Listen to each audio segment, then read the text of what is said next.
नमस्कार। विश्वविद्यालय अर्थशास्त्र विभाग ललित नारायण मिथिला विश्वविद्यालय दरभंगा द्वारा संचालित केंद्रीकृत ऑनलाइन वर्ग में आपका स्वागत है। कृपया अपना माइक बंद रखेंगे। रघुबर प्रसाद सिंह समन्वयक। नमस्कार।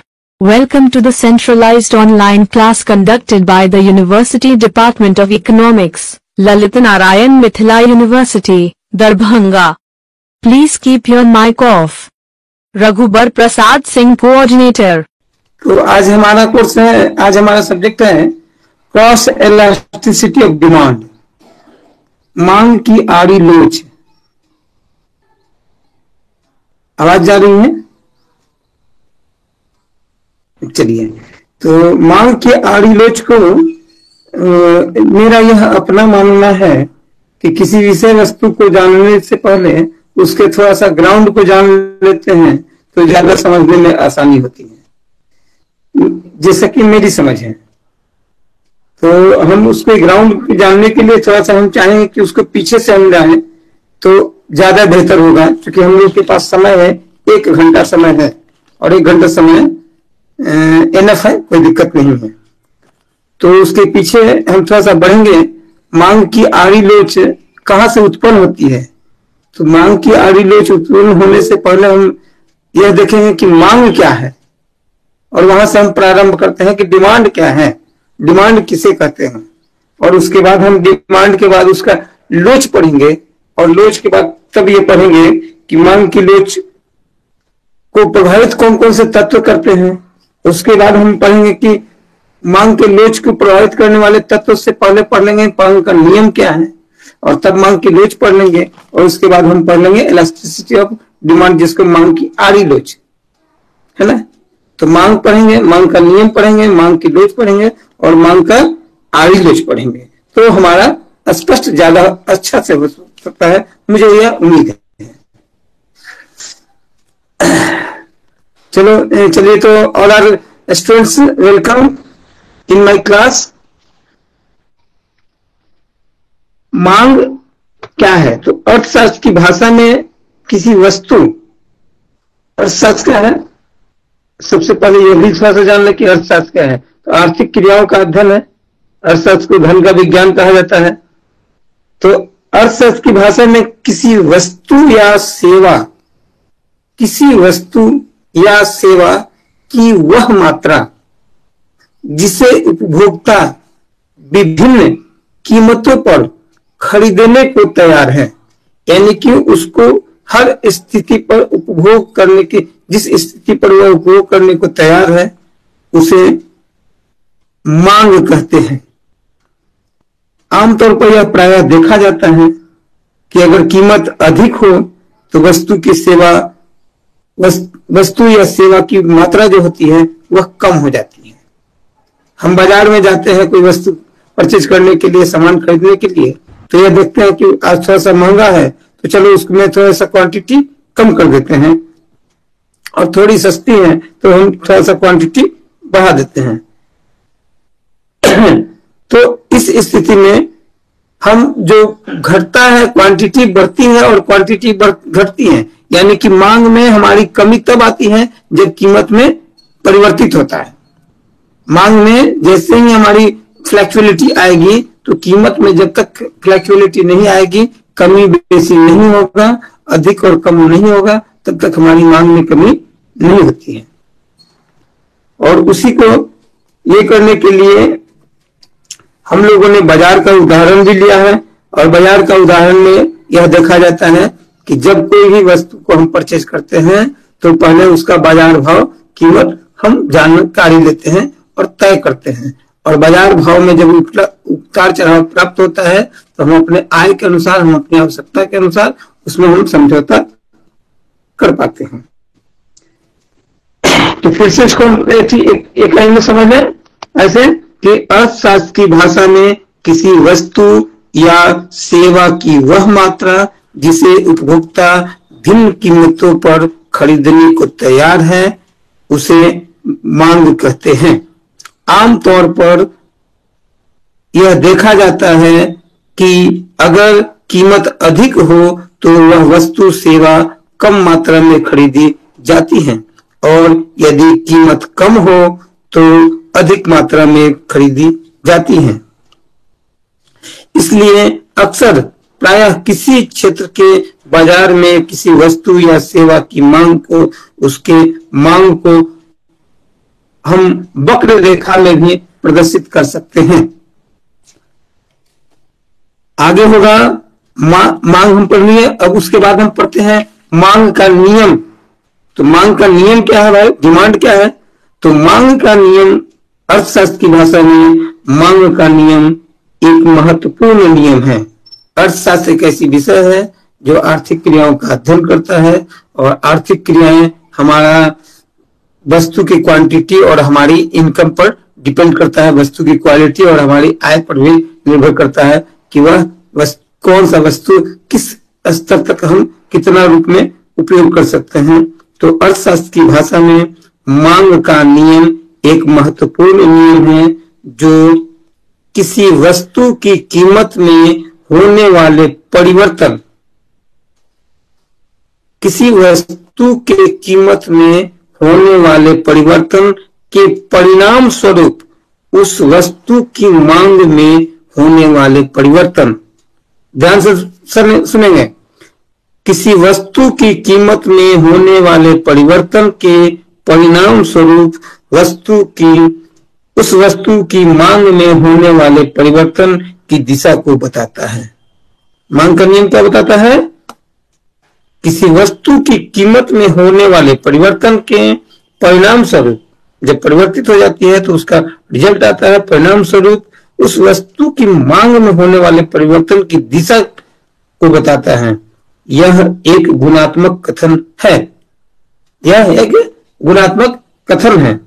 इससे यह ज्ञात हो जाता है कि किसी वस्तु की कीमत में कमी होने पर उस वस्तु की मांग बढ़ेगी अथवा कीमत में वृद्धि होने पर वस्तु की मांग घटेगी।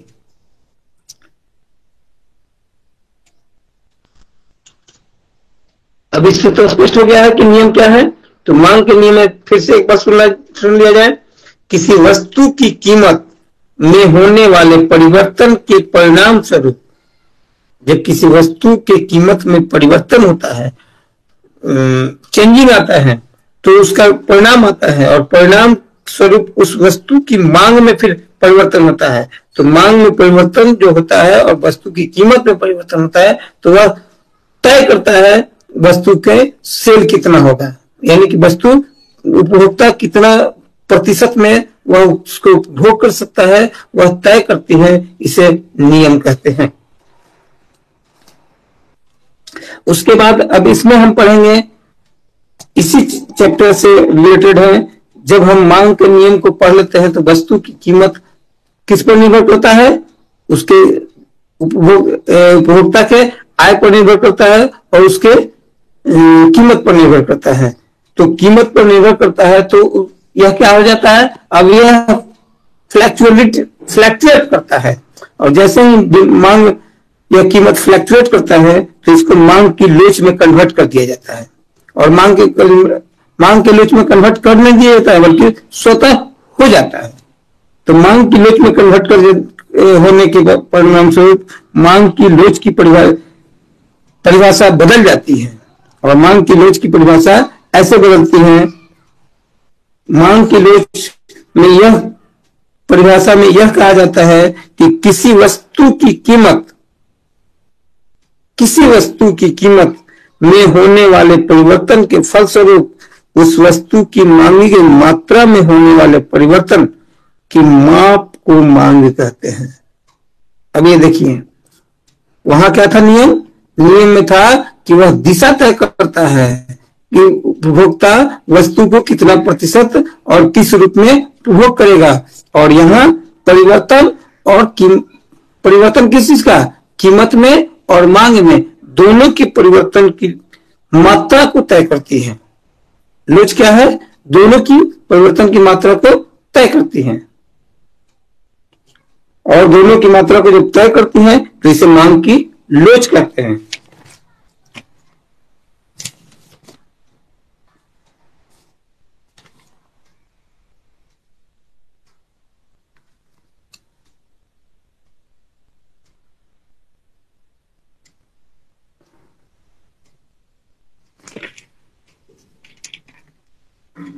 मांग की लोच में,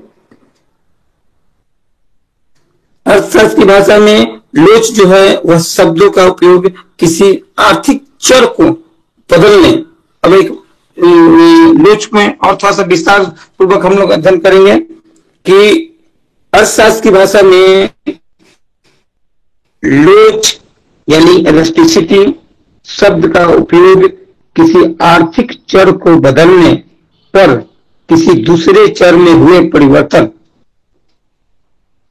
है ना, किसी आर्थिक चर को बदलने पर किसी दूसरे चर में हुए परिवर्तन की मात्रा बताने के लिए किया जाता है।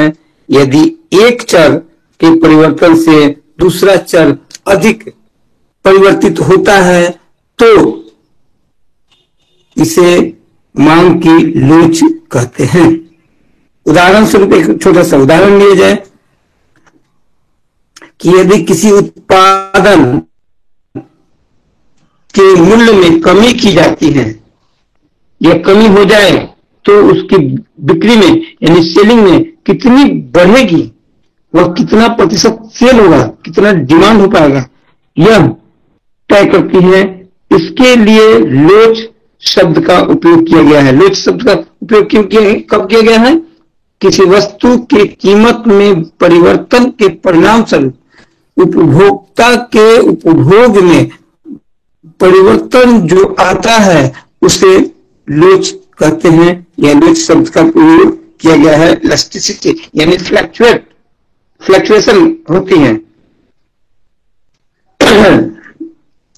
कीमत बढ़ने पर वस्तु की मांग बढ़ेगी व कम होने पर कुछ वस्तु की मांग घटती है। जैसे एक एग्जांपल लिया जाए, यदि शुद्ध घी की कीमत बढ़ जाए और इनकम हमारा वही है जो पहले था, तो उस स्थिति में हम शुद्ध घी की कीमत में की वृद्धि में हम शुद्ध घी को कम मात्रा में उपयोग करेंगे और वनस्पति की ओर जाएंगे। वनस्पति घी की मात्रा में परिवर्तन होगा और वो जो कम हम लेने वाले थे वो थोड़ा ज्यादा मात्रा में परचेज कर पाएंगे। ठीक इसके विपरीत अगर घी की कीमत कुछ कम होती है तो वैसी स्थिति में हम वनस्पति घी की मात्रा में फिर पुनः कम लाएंगे, कम उपयोग करेंगे, क्योंकि हम वनस्पति घी के शुद्ध घी खरीदने में सक्षम थे।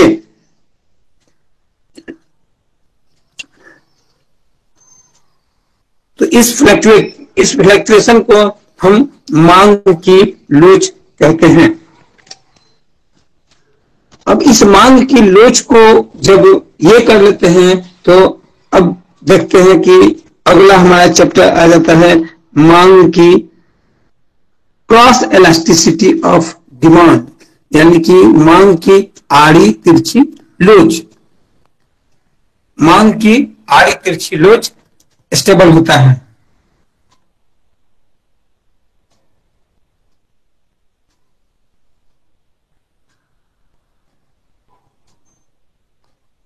मेरी आवाज जा रही है रघुवर बाबू?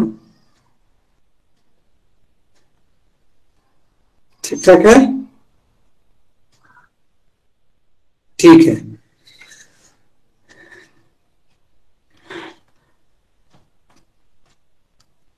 मांग की आड़ी तिरछी लोच बहुत आसान है। किसी विषय वस्तु को जब हम पढ़ते हैं और अध्ययन करते हैं तो मेरा यह मानना है कि उसके बारीकी को अध्ययन से समझने की जरूरत है। और जब हम बारीकियों से किसी विषय वस्तु को अध्ययन करते हैं तो उसे समझना कहीं परेशानी नहीं हो सकती।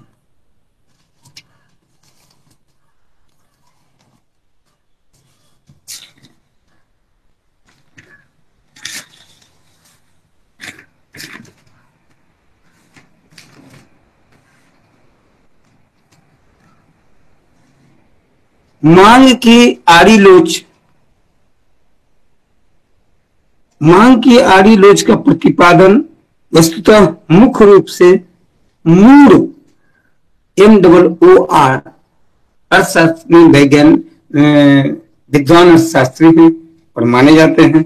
उन्होंने अपनी एक पुस्तक में सिंथेटिक इकोनॉमिक्स में प्रस्तुत किया था सर्वप्रथम। मूल में अपने पुस्तक सिंथेटिक इकोनॉमिक्स में सर्वप्रथम यह आरी लोच की कल्पना की थी और उसे अपने पुस्तक में संग्रहित किया था, वर्णन किया था।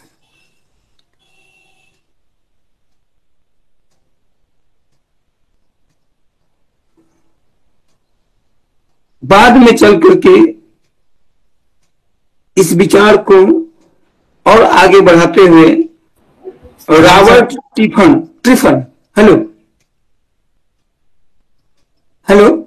रॉबर्ट टिफन ने इसको और विस्तारित रूप से व्याख्या किया है और इसे व्याख्या करने के बाद व्याख्या इस प्रकार किया है मांग की आरी लोच को कुछ, और व्याख्या करने के बाद यह कहा गया है कि कुछ वस्तुएं इस प्रकृति की होती हैं, कुछ वस्तुएं इस प्रकृति की होती है, इस नेचर का होता है, इस प्रकार की होती है कि एक वस्तु की कीमत में परिवर्तन होते ही दूसरी वस्तु की मांग में परिवर्तन हो जाता है, यानी कि दूसरी वस्तु की मांग में परिवर्तन कर देता है। एक वस्तु की कीमत में जैसे ही थोड़ा सा फ्लक्चुएट होता है कीमत, डिमांड, प्राइस, वस्तु की कीमत में जैसे ही थोड़ा सा परिवर्तन होता है तो उससे रिलेटेड दूसरी वस्तु की मांग में परिवर्तन कर देता है। कौन करता है? पहली वस्तु की कीमत। यही समझने की चीज है कि पहली वस्तु की कीमत में थोड़ी सी परिवर्तन होती है तो उससे वैकल्पिक, यानी कि गिफिन, वैकल्पिक शब्द का उपयोग गिफिन शब्द में स्टैंडर्ड वर्ड में डाला गया है अर्थशास्त्र में। तो गिफिन जो वस्तु है, एक वस्तु के उपयोग के विकल्प में जैसे एक वस्तु का उपयोग करते हैं और उसके कीमत में जैसे ही परिवर्तन होता है तो उससे रिलेटेड उसके वैकल्पिक वस्तु में वह परिवर्तन ला देता है। कौन लाता है? पहली वस्तु की कीमत। कुछ वस्तुएं इस प्रकार की होती हैं कि एक वस्तु के कीमत में परिवर्तन होते ही दूसरी वस्तु की मांग में भी परिवर्तन कर देता है, जबकि दूसरी वस्तु की कीमत अपरिवर्तित रहती है।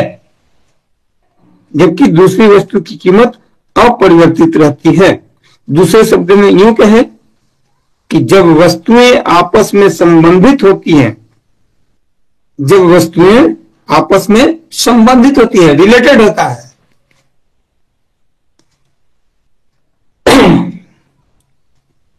जब वस्तुएं आपस में रिलेट होता है या रिलेटेड होती हैं, तब एक वस्तु के कीमत का प्रभाव दूसरी वस्तु की मांग पर पड़ता है।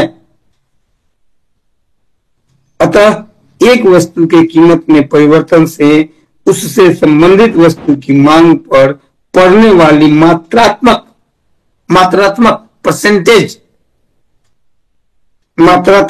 परिवर्तन, प्रभाव, इफेक्ट, चेंजिंग, यह जो होता है उसे मांग की आड़ी लोच कहते हैं। उसे मांग की आड़ी लोच कहते हैं। फिर से इसे समझ लें, फिर पुनः रिपीट कर देते हैं ताकि बच्चे लोग आसानी से समझ सके। यह आड़ी लोच का जो कॉन्सेप्ट आया, आड़ी लोच का कॉन्सेप्ट कहां से आया? जब उसे हम बारीकी से अध्ययन करने वाले विद्वान अर्थशास्त्री मूर ने इसे अध्ययन किया तो अपने पुस्तक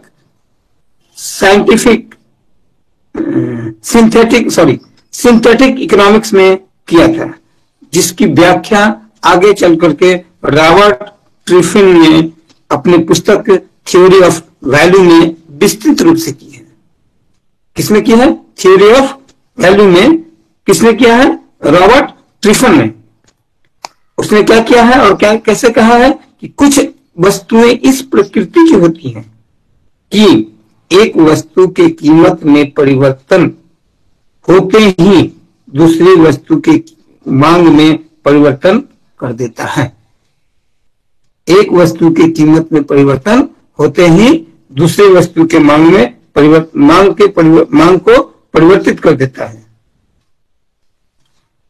जबकि दूसरी वस्तु की कीमत अपरिवर्तित रहती है। जबकि दूसरी वस्तु की कीमत अपरिवर्तित रहती है, दूसरी वस्तु की सिर्फ मांग परिवर्तित होती है, कीमत उसका पूर्व निर्धारित जो कीमत है वही रह जाता है। सिर्फ पहली वस्तु की कीमत में परिवर्तन आता है या परिवर्तित होती है। दूसरे शब्दों में यूं कहें कि जब वस्तुएं आपस में संबंधित होती है, वह पहली वस्तु की कीमत में परिवर्तन से दूसरे वस्तु की मांग में परिवर्तन हो जाता है, लेकिन दूसरी वस्तु की कीमत में परिवर्तन नहीं होता है। ऐसा क्यों होता है? क्योंकि वो दोनों वस्तु एक दूसरे से रिलेटेड है, और रिलेट होने के कारण इसे दूसरी भाषा में भी यह कहते हैं कि जब वस्तुएं आपस में संबंधित होती हैं, तब एक वस्तु के कीमत का प्रभाव दूसरी वस्तु की मांग पर पड़ता है। अतः एक वस्तु के कीमत में परिवर्तन से उससे संबंधित वस्तु की मांग पर पड़ने वाले मात्रात्मक प्रभाव, इफेक्ट, परसेंटेज ऑफ इफेक्ट को मांग की आड़ी लोच कहते हैं। मांग की आड़ी लोच किसे कहते हैं? एक वस्तु के कीमत में परिवर्तन होने से दूसरे वस्तु के मांग में परिवर्तन जो होता है, उसमें जो परसेंटेज ऑफ ये इफेक्ट होता है, प्रभाव जो होता है परसेंटेज प्रतिशत में होता है, इसे मांग की आड़ी लोच कहते हैं।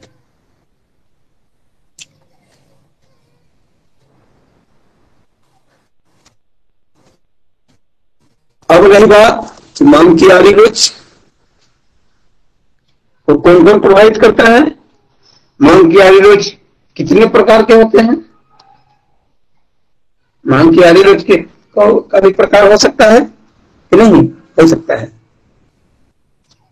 हालांकि ये ऑनलाइन पढ़ाई में थोड़ी सी ये होती है, अगर इसे ब्लैक बोर्ड पर पढ़ाया जाए तो स्टूडेंट को मैक्सिमम बेनिफिट मिलेगा, और मैक्सिमम बेनिफिट में बहुत सारी चीजें जो होती है वह छूट जाता है, मैक्सिमम बेनिफिट नहीं मिल पाता है क्योंकि ब्लैक बोर्ड के अभाव में। खैर, विशेष परिस्थितियों में हम लोगों ने मतलब ये व्यवस्था किया है।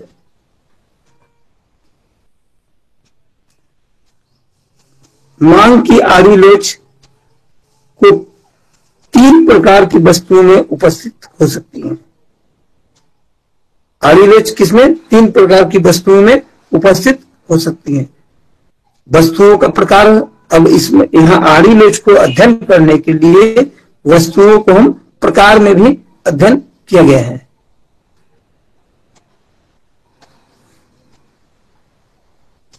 वस्तुओं को प्रकार में भी अध्ययन किया गया है। तो वस्तुएं कितनी प्रकार की होती है? ये आड़ी लोच को मांग की आड़ी लोच 3 प्रकार की वस्तुओं में उपस्थित हो सकती है। वस्तुएं कितने प्रकार में हमने इसे बांटा है? 3 प्रकार के। 3 प्रकार की वस्तुओं को 3 प्रकार में क्यों बांटा है? क्योंकि आड़ी लोच को अध्ययन करना है विस्तृत रूप से। पहली वस्तु क्या है? स्थापन वस्तुएं। स्थापन वस्तुएं 2 पूर्ण स्थापन वस्तुओं, 2 पूर्ण जो आपस में एक दूसरे के विकल्प में उपस्थित होती है, या वैकल्पिक व्यवस्था आपस में उसकी क्षतिपूर्ति करता है। दोनों वस्तुएं, एक वस्तु दूसरे वस्तु के अभाव में क्षतिपूर्ति करता है, इसे दोनों वस्तुओं के आपस में हम एक समान मानते हैं। इसे प्रतिस्थापन वस्तुओं के रूप में हम अध्ययन करते हैं।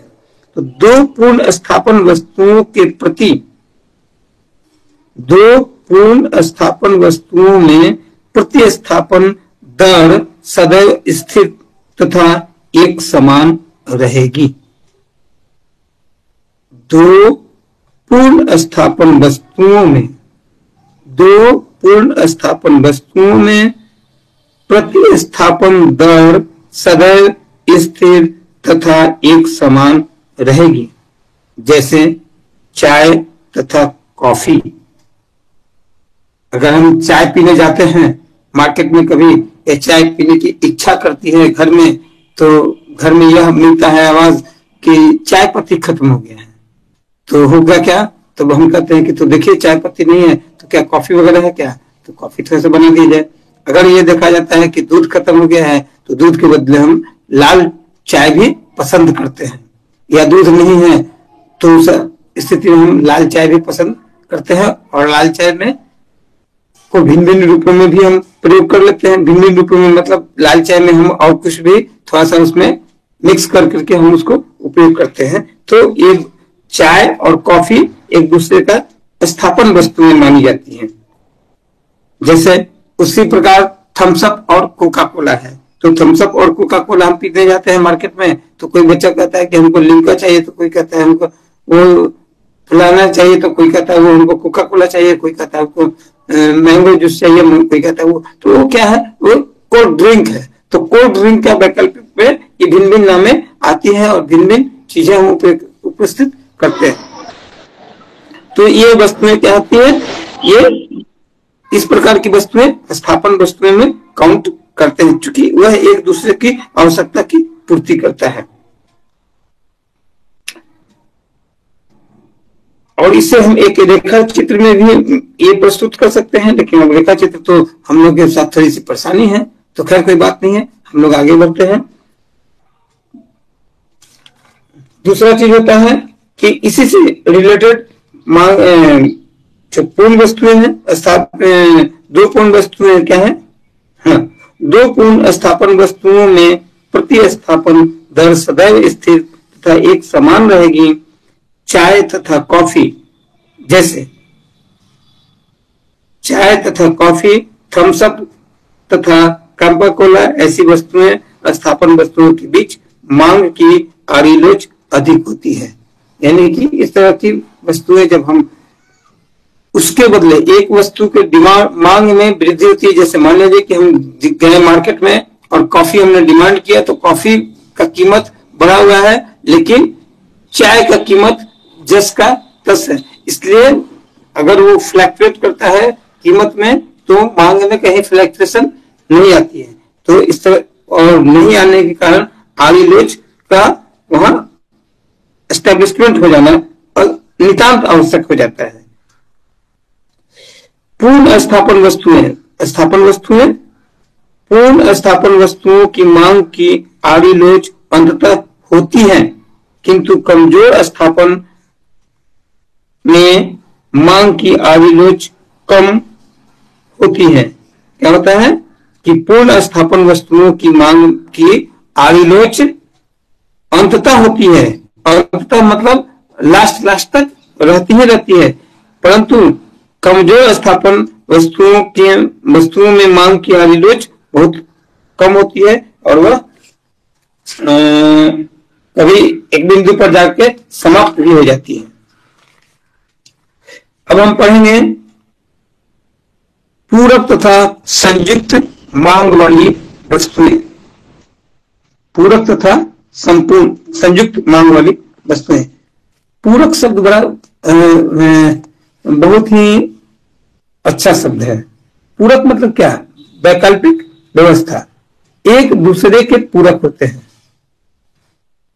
एक वर्ग का पूर्ण कब होना है और एक वर्ग कब पूर्ण होता है? जब वर्ग में वर्ग शिक्षक और वर्ग में अध्ययन करने वाले विद्यार्थी वर्ग को पूर्ण करने वाले होते हैं, और तब यह एक दूसरे के पूरक होते हैं। किसके?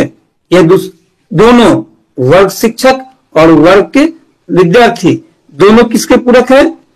वर्ग के पूरक है, एक क्लास के। जैसे कि कॉलेज है, तो कॉलेज में स्टूडेंट और शिक्षक के बीच इस तरह का रिलेशन होना चाहिए, और ऐसा रिलेशन होना चाहिए कि शिक्षक जो होते हैं वह स्टूडेंट के लिए होते हैं, वह किसी के लिए नहीं होते हैं। और स्टूडेंट को यह समझना चाहिए कि यह जो शिक्षक है हमारे लिए हैं और इनसे हम कितनी गहराई से अध्ययन कर सके। जितना ज्यादा से गहराई से अध्ययन करने के लिए सबसे पहले विनम्रता, सहनशीलता और आज्ञाकारी विद्यार्थी अगर आज के डेट में उपस्थित होते हैं तो शिक्षक वहां पढ़ाने में उन्हें भी अच्छा लगता है और अच्छे से अध्ययन किया जा सकता है। अध्ययन करने के लिए सबसे पहले करना क्या पड़ता है कि किसी भी विषय वस्तु को जानने के लिए, किसी भी विषय वस्तु को जानने के लिए हम लोग क्या करते हैं कि शांतिपूर्ण व्यवस्था स्थापित करते हैं। तो आइए हम अब पढ़ते हैं पूरक तथा संयुक्त मांग वाली वस्तुओं। कुछ वस्तुएं ऐसी हैं जिसकी मांग एक साथ की जाती है। कुछ वस्तुएं ऐसी होती हैं जिनकी मांग एक साथ की जाती हैं, जैसे स्कूटर और पेट्रोल। यह क्या है? स्कूटर अगर है, मोटरसाइकिल है, तो उसको मोटरसाइकिल को हम चलाने के लिए जब तक हमारे पास पेट्रोल नहीं होगा तब तक हम स्कूटर नहीं चला पाएंगे। पेन और इंक, डबल रोटी और मक्खन आदि ऐसी वस्तुएं उस श्रेणी में रखी गई हैं जो मांग की आड़ी लोच की दूसरी वस्तुएं, जिसे पूरक या संयुक्त मांग वाली वस्तुएं कही जाती हैं। इसमें क्या होता है? ऐसी वस्तुओं में यदि एक वस्तु की कीमत में वृद्धि होती है तो उससे संबंधित वस्तु की मांग में कमी हो जाएगी। अगर एक वस्तु की कीमत में वृद्धि होती है तो संबंधित वस्तु की मांग में कमी हो जाएगी, स्वतः हो जाएगी, चाहे दूसरी वस्तु की कीमत अपरिवर्तित ही क्यों न रहे। ऐसी दशा में आड़ी लोच ऋणात्मक अथवा शून्य से कम हो जाएगी। ऐसी दशा में आड़ी लोच ऋणात्मक अथवा शून्य से कम हो जाएगी। उसको हम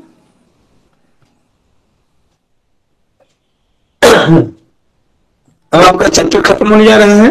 ये लास्ट चैप्टर है जिसको आड़ी इलास्टिसिटी ऑफ डिमांड में तीसरा ये है। इलास्टिसिटी ऑफ डिमांड में हम 3 वस्तुओं को रखे हैं और रखने के बाद 3 वस्तुएं आती हैं। तो तीसरी वस्तुएं कौन सी हैं?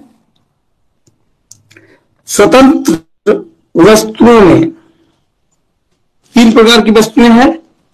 कौन कौन वस्तुएं?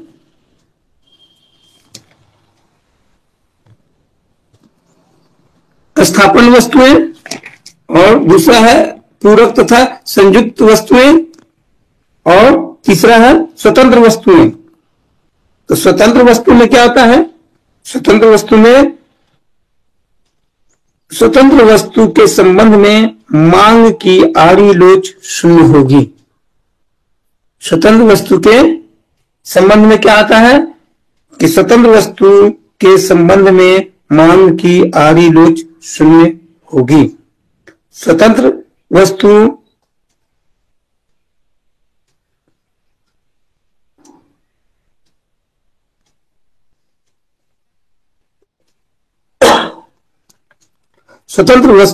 न तो स्थापन वस्तुओं की श्रेणी में आती है और न ही पूरक वस्तुओं की श्रेणी में।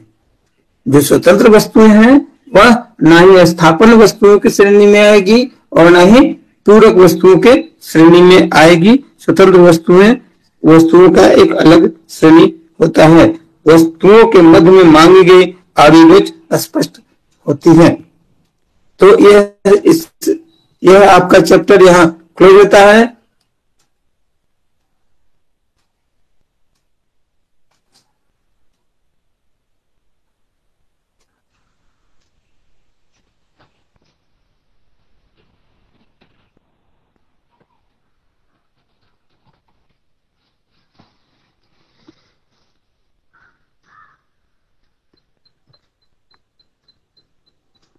हेलो रघुवर जी, मांग की आड़ी लोच, ये क्रॉस इलास्टिसिटी ऑफ डिमांड का चैप्टर तो क्लोज होता है। तो क्या पुनः रिवीजन करा दें?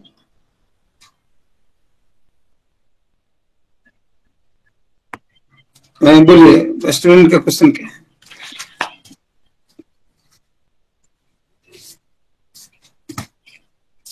के पास है?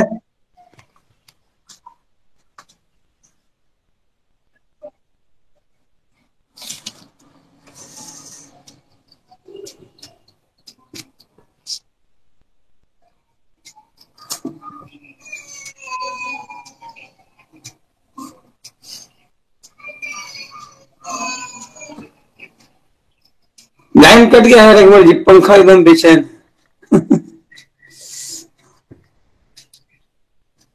चलिए,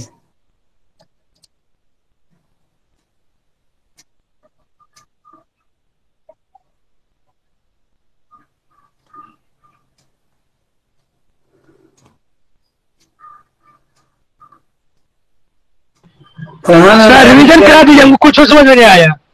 अच्छा ठीक है, रिवीजन कर देते हैं। ओके ओके,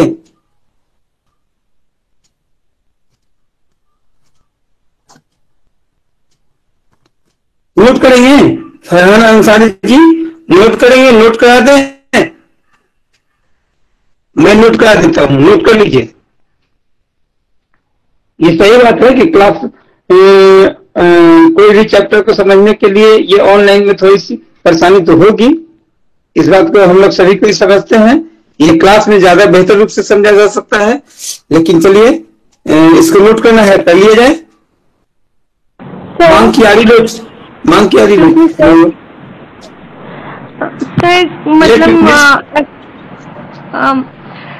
सर आप मतलब हिंदी में पढ़ा रहे थे ना, तो अब तो सारे बच्चे को जिसको हिंदी में समझना था वो तो समझ गए होंगे ना सर। अब तो थोड़ा सा इंग्लिश मिक्स कर दीजिए ना, ताकि रिवीजन में हम लोग कम से कम कुछ तो समझ जाए।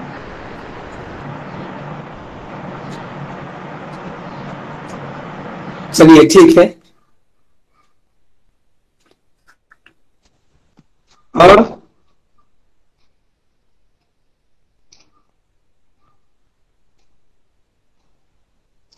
कुछ?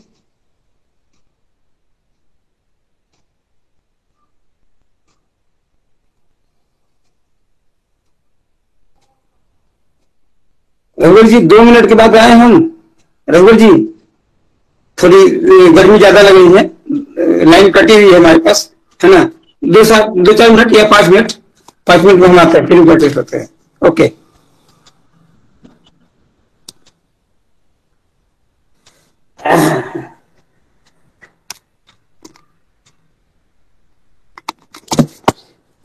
पांच मिनट बाद, बाप रे बाप।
नोट करो।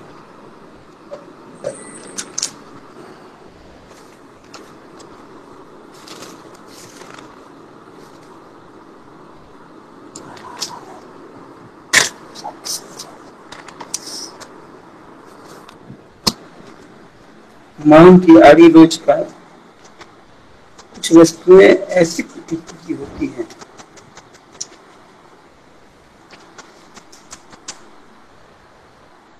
कि एक वस्तु के कीमत में परिवर्तन होते ही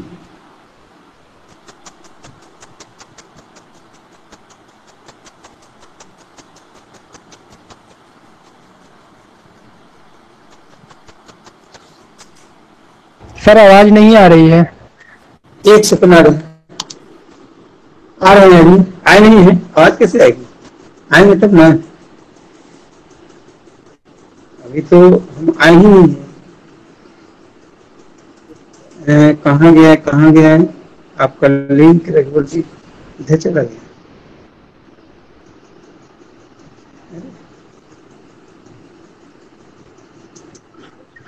हाँ ज्वाइन है, आ रहे हैं। हाँ ज्वाइन है।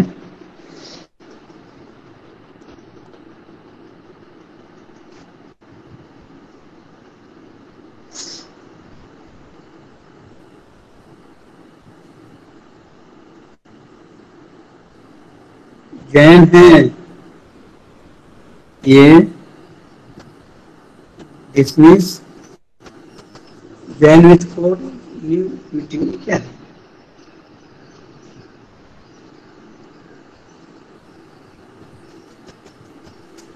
जैन नहीं हो रहा है रघुवर जी, क्या है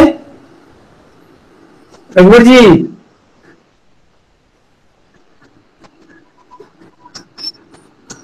अब ज्वाइन नहीं कर सकते फिर, और सिर्फ आवाज जाएगी मेरी। रघुवर जी हाँ, अरे तो चलिए आवाज में लीजिए, कोई बात नहीं, छोड़ दीजिए, कंटिन्यू रहने दीजिए, कोई बात नहीं है। अच्छा, हमको ये जानकारी नहीं थी कि कैसे मत ये होता है, खैर कोई बात नहीं। कह रहे हैं कि हाँ चैप्टर ये करते हैं मांग की आड़ी लोच। आज क्रॉस इलास्टिसिटी ऑफ डिमांड। तो क्रॉस इलास्टिसिटी ऑफ डिमांड जो है वो मांग की आड़ी लोच की कल्पना, यानी कि उसकी सोच, उसका प्रतिपादन, उसका जन्म अर्थशास्त्र के विद्वान मूर ने अपनी पुस्तक में सिंथेटिक ऑफ इकोनॉमिक्स में किया था, और उसकी विस्तृत व्याख्या करने वाले वैज्ञानिक जो रॉबर्ट ट्रिफन हैं, उन्होंने अपनी पुस्तक थ्योरी ऑफ वैल्यू में की है। और करने के बाद यह उसमें व्याख्या की गई कि किसी मांग की आड़ी लोच क्या है और मांग की आड़ी लोच कौन सी है। तो मांग की आड़ी लोच कुछ वस्तुएं इस प्रकार की होती हैं, कुछ वस्तुएं, वस्तु तो कई एक प्रकार की होती हैं, लेकिन कुछ वस्तुएं इस प्रकार की होती हैं कि एक वस्तु के कीमत में परिवर्तन होते ही दूसरे वस्तु के मांग में परिवर्तन कर देता है या हो जाता है। यानी कि एक वस्तु के कीमत में परिवर्तन, थोड़ा सा भी परिवर्तन होता है तो दूसरे वस्तु के मांग में परिवर्तन हो जाता है, और मांग परिवर्तित हो जाती है, कारण चूंकि पहली वस्तु के कीमत में परिवर्तन हुई है। इसको दूसरे शब्दों में कहें, जैसा कि एक विद्यार्थी बताया था कि कुछ नहीं समझ में आया, ठीक है, अच्छी बात है। तो कुछ वस्तुएं इस प्रकृति की होती हैं, मतलब ऐसी होती हैं कि एक वस्तु की कीमत में परिवर्तन होते ही दूसरी वस्तु के मांग में परिवर्तन कर देता है, जबकि दूसरी वस्तु के कीमत में कोई परिवर्तन नहीं होता है, यानी वह कीमत, उसकी कीमत अपरिवर्तित रहती है। दूसरे शब्दों में ऐसे पढ़ें या ऐसे कहें कि जब वस्तुएं आपस में संबंधित होती हैं तब एक वस्तु के कीमत का प्रभाव दूसरे वस्तु के मांग पर पड़ता है। एक वस्तु के कीमत का प्रभाव दूसरे वस्तु के मांग पर पड़ता है। न कि उस वस्तु की मांग पर पड़ता है, नहीं, वो वस्तु की कीमत पर प्रभाव पड़ने से उससे रिलेटेड वस्तु जो होता है उसके मांग में प्रभाव पड़ता है। मांग चाहे वो ज्यादा हो या कम हो, यानी कि इफेक्ट पड़ता है। अतः एक वस्तु के कीमत में परिवर्तन से उससे संबंधित वस्तु की मांग पर पड़ने वाले मात्रात्मक प्रभाव, परसेंटेज इफेक्ट, को ही मांग की आड़ी लोच कहते हैं। क्लियर हो गया कंसेप्ट? और इसे स्पष्ट करने के लिए, इसे गुना भाग करने के लिए आड़ी लोच बराबर वस्तु की मांग में अनुपातिक परिवर्तन बटा वस्तु की कीमत में अनुपातिक परिवर्तन। सर आरी का मतलब? आड़ी का मतलब बिल्कुल सही। आड़ी का मतलब होता है कि वह लाइन, वह रेखा जो परिवर्तन जहां से होता है, परिवर्तन का जो वह लाइन जहां से परिवर्तित होता है, उस परिवर्तित लाइन को रेखा शब्द से हम लोग अध्ययन करते हैं। इसी को सर, हाँ सर, ऐसा बहुत सा वर्ड है ना, ऐसा सर बहुत सा वर्ड है, हम लोग को समझ में नहीं आ पाता, तो सर इस नहीं आप बोल दीजिए।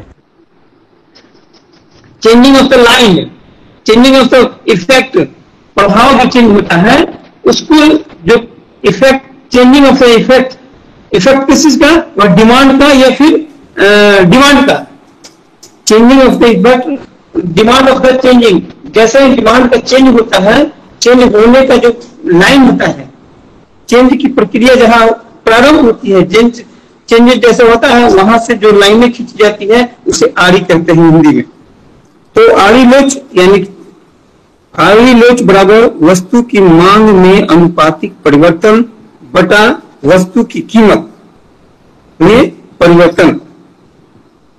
वस्तु की कीमत में परिवर्तन हो जाएगा, जैसे ही वस्तु की कीमत में परिवर्तन होता है तो दूसरे वस्तु की मांग में क्या होता है, परिवर्तन संभव हो जाता है।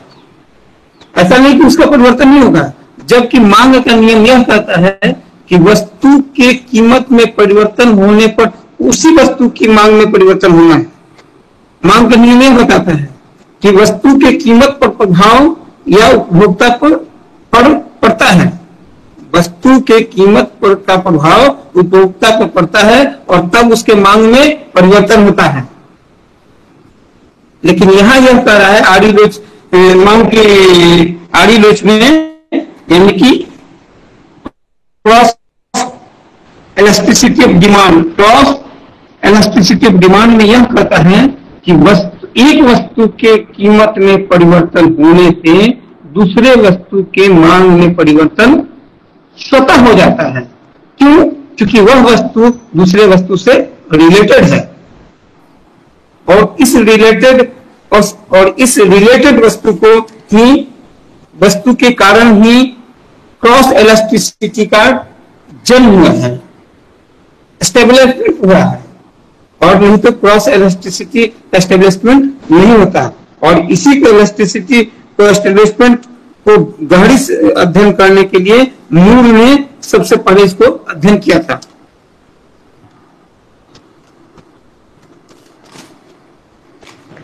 तो इसे हम लोग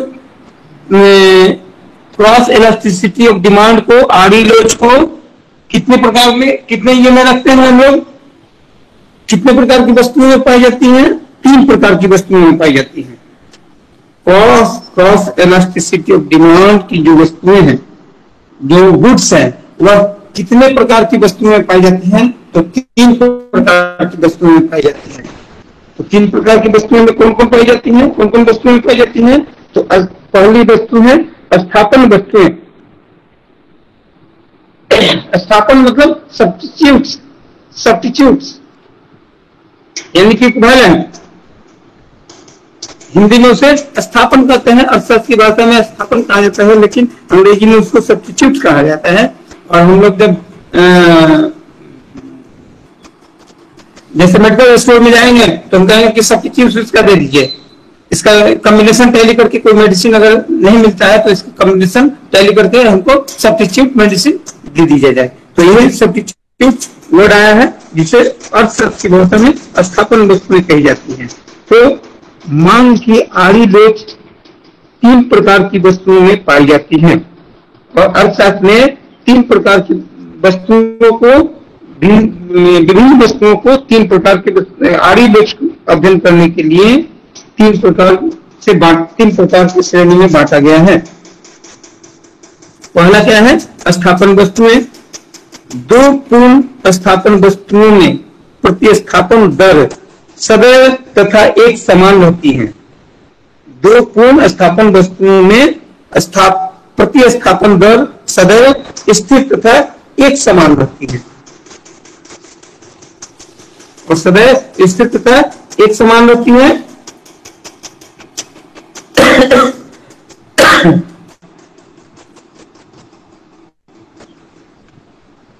जैसे चाय और कॉफी, थम्स अप तथा कैंपा कोला ऐसी ही वस्तुएं हैं जो स्थापन वस्तुओं की श्रेणी में आती हैं। लेकिन सर बहुत स्थापन वस्तुओं की मांग की आड़ी, पूर्ण स्थापन वस्तुओं की मांग की आड़ी लोच अंततः होती है, किंतु कमजोर स्थापन वस्तुओं की मांग की आड़ी लोच नहीं होती है। कमजोर स्थापन वस्तुओं की मांग की आड़ी लोच नहीं होगी। क्यों? क्योंकि उसके मांग में कोई भी परिवर्तन संभव नहीं है। जैसे सब्जी में हम बहुत प्रकार के सब्जी खरीदते हैं, तो सब्जी मुझे चाहिए और सब्जी में भिन्न भिन्न प्रकार की सब्जियां हैं, तो एक सब्जी लेते हैं तो दूसरी सब्जी में कोई दूसरी सब्जी की मांग में कोई परिवर्तन नहीं हो पाता है। दूसरा है पूरक तथा संयुक्त मांग वाली वस्तुएं। पूरक तथा संयुक्त मांग वाली वस्तुएं। पूरक क्या है? पूरक मतलब एक दूसरे का पूरा, एक दूसरे का सब्स्टिट्यूट उपलब्ध है, एक दूसरे को पूरक है। कुछ वस्तुएं ऐसी होती हैं, कहते हैं। 1 मिनट। कुछ वस्तुएं ऐसी होती हैं जिनकी मांग एक साथ की जाती है। कुछ वस्तुएं ऐसी होती हैं जिनकी मांग एक साथ की जाती हैं। जैसे पहले भी बताया था, स्कूटर और पेट्रोल। स्कूटर और पेट्रोल क्या है? अगर हम पेट्रोल लेंगे तो पेट्रोल का यूज कहां करेंगे? तो कोई व्हीकल्स में, तो व्हीकल्स में करते हैं। व्हीकल्स के लिए मैक्सिमम हम पेट्रोल का यूज करते हैं। तो जब कोई भी व्हीकल्स हम लेंगे तब उसके लिए हमको संचालन करने के लिए हमको पेट्रोल की आवश्यकता कंपल्सरी है। उसी प्रकार, ठीक उसी प्रकार जैसे पेन अगर हम यूज करते हैं तो पेन तब यूज कर पाएंगे जब उसमें इंक होगा। अगर इंक होगा तो तभी पेन यूज कर पाएंगे। अगर पेन रहेगा तभी हम, अगर इंक होगा तो हम पेन यूज कर पाएंगे, और पेन होगा तभी इंक हम यूज कर पाएंगे। यानी दोनों एक दूसरे के पूरक हैं और वह ज्वाइंटली डिमांड होता है, यानी कि संयुक्त मांग होती है। ठीक उसी प्रकार हम डबल रोटी और मक्खन का एक उदाहरण भी प्रस्तुत करते हैं कि रोटी के साथ मक्खन भी आवश्यक होता है। इस प्रकार से बहुत सारी वस्तुएं हैं। ऐसी वस्तुओं में यदि एक वस्तु की कीमत में वृद्धि होती है तो उससे संबंधित वस्तुओं की मांग में कमी होगी। उससे संबंधित वस्तुओं की मांग में कमी होगी, चाहे दूसरी वस्तु की कीमत अपरिवर्तित ही क्यों न रहे। यानी कि दूसरी वस्तु की कीमत में कोई परिवर्तन ही होगा तो उसकी मांग में रहेगी। थोड़ी सी कमी आएगी, लेकिन किसी वस्तु के कीमत में वृद्धि होने पर दूसरे वस्तु के मांग में कमी आएगी, बशर्ते कि उसकी कीमत में कोई भी परिवर्तन हो तो भी। ऐसी दशा में आड़ी लोच ऋणात्मक अथवा शून्य से कम हो जाएगी। ऐसी स्थिति में आड़ी लोच क्या होगा? शून्य से कम हो जाएगी, यानी कि माइनस में चली जाएगी। तीसरा है स्वतंत्र वस्तुएं। तीसरे स्थान पर स्वतंत्र वस्तुएं। ऐसी कुछ ऐसी वस्तुएं हैं जो स्वतंत्र रूप से पाई जाती हैं। किस मामले में? आड़ी लोच के मामले में। आड़ी लोच के मामले में कुछ वस्तुएं स्वतंत्र रूप से पाई जाती हैं, और यह स्वतंत्र वस्तुएं यह कहलाती है कि स्वतंत्र वस्तुओं के संबंध में मांग की आड़ी लोच शून्य होती है। स्वतंत्र वस्तुओं के संबंध में मांग की आड़ी लोच शून्य होती है। क्यों? क्योंकि स्वतंत्र वस्तुएं न तो स्थापन की श्रेणी में आती हैं और न ही पूरक की श्रेणी में। वह वस्तुएं डायरेक्ट डिमांड कहते हैं। Direct demand, yes sir. ना, डायरेक्ट डिमांड तो अलग है, डायरेक्ट डिमांड अलग है, प्रत्यक्ष मांग अलग है। प्रत्यक्ष मांग इस चैप्टर से, इस चैप्टर का अंश हो सकता है, उसका अलग चैप्टर होगा। उसको पढ़ने के लिए मुझे एक दिन और मौका दे दिया जाए, मैं उसे विस्तृत रूप से पढ़ा दूंगा। मांग हम लोग की इकोनॉमिक्स में जब अध्ययन करेंगे तो मांग एक बहुत बड़ी चैप्टर है, और मांग की सारी चीजें फ्लक्चुएट करता है, हमेशा चेंज कर जाएगा भिन्न भिन्न स्तरों पर, भिन्न भिन्न स्थानों पर। जैसे इनकम है, तो इनकम किसी भी कोई भी हमारा इनकम तब होगा जब हमारी बहुत सारी चीज, इनकम पर हमारे बहुत सारी चीज निर्भर करता है, बहुत सारी चीजें निर्भर करती हैं। जैसे हमारा बाजार निर्भर करता है, कोई भी वस्तु का क्वांटिटी निर्भर करता है, क्वालिटी निर्भर करती है, और कंपटीशन निर्भर करता है। कंपटीशन इस मामले में कि अगर हमने जो वस्तु का प्रोडक्शन किया है, जिस वस्तु का उत्पादन किया है, उस वस्तु की कीमत, हमारा वस्तु का उत्पादन में जितना कीमत इन्वेस्ट हुआ है, जितना लेबर कॉस्ट लगा है, और उसको जब हम मार्केट में सेल करते हैं, तो सेल करने के लिए हमको बाजार चाहिए, और बाजार हमको कहाँ उपलब्ध होता है? मान लीजिए कि बाजार, अगर हमको बाजार बहुत दूर पड़ता है, तो उस स्थिति में हमको क्या है, ट्रांसपोर्टिंग इन्वेस्ट नहीं होता है, और हमारा जो मैन्युफैक्चरिंग है, मैन्युफैक्चरिंग में अगर कॉस्टली पड़ गया है, तो मैन्युफैक्चरिंग पर कॉस्ट मेरा अलग है, ट्रांसपोर्ट पर खर्च अलग है, और उसके बाद मार्केटिंग में, जब मार्केट में जब जाएंगे तो मार्केट में डिमांड होगा कि नहीं होगा। हो सकता है कि हमसे अच्छी क्वालिटी की वस्तु पहले से मार्केट में उपलब्ध हो, तो हमारा ये जो प्रोडक्शन है, प्रोडक्ट किया हुआ वस्तु है, जो प्रोडक्शन है, वह ज्यादा बेनिफिट हमको नहीं दे पाएगा, क्योंकि हमसे अच्छी क्वालिटी की वस्तु मार्केट में पहले से सस्ते कीमत में उपलब्ध है। जैसे कि हम लोग अभी मोबाइल यूज करते हैं, तो टेक्निकल के मामले में हमसे ज्यादा आगे जापान है, कोरिया है और चाइना है। तो ये क्या किया है कि हमारे यहाँ जो मैन्युफैक्चरिंग होता है, हमारे यहाँ मैन्युफैक्चरिंग में हैवी कॉस्ट इन्वेस्ट करना पड़ता है, और हैवी कॉस्ट इन्वेस्ट करने के बहुत सारे रीजन है, बहुत सारे कारण है। हमारे यहाँ पॉलिसी भी इस तरह की नहीं बनी है जो कि हम इस प्रोडक्ट को आसानी से उपलब्ध करा सके। हमारा पॉलिसी भी इस तरह का है कि हम आसानी से मैन्युफैक्चरिंग स्टेबल नहीं कर सकते हैं।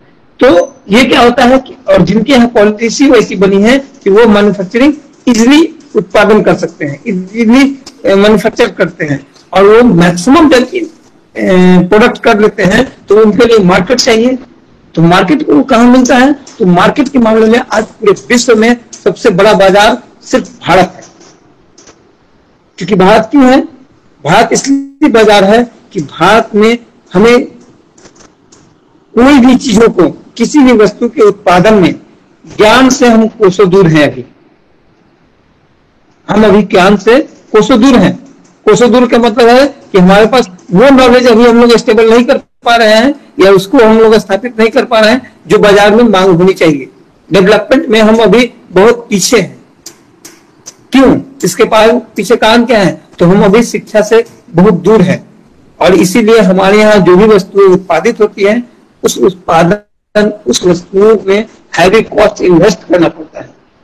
हमारे यहाँ कोई भी चीज उत्पादन होता है, कोई भी चीज मैन्युफैक्चरिंग होती है, जैसे एक छोटा सा क्या बहुत बड़ी बात है, हम कोई बिल्डिंग ये करते हैं, बिल्डअप करते हैं, तो हमारे यहाँ जो कॉस्ट इन्वेस्ट होता है, हमारे यहाँ बिल्डिंग बहुत हैवी इन्वेस्ट करना पड़ता है।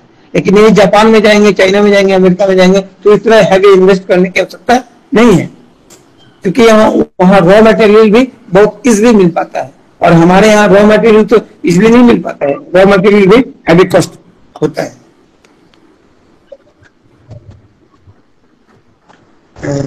तो यही है, भेज दीजिएगा ना। अच्छा पीडीएफ भेज देंगे। और सर आप अपना फीडबैक फॉर्म भी भेज दीजिएगा। Thank you sir. ठीक है, ओके।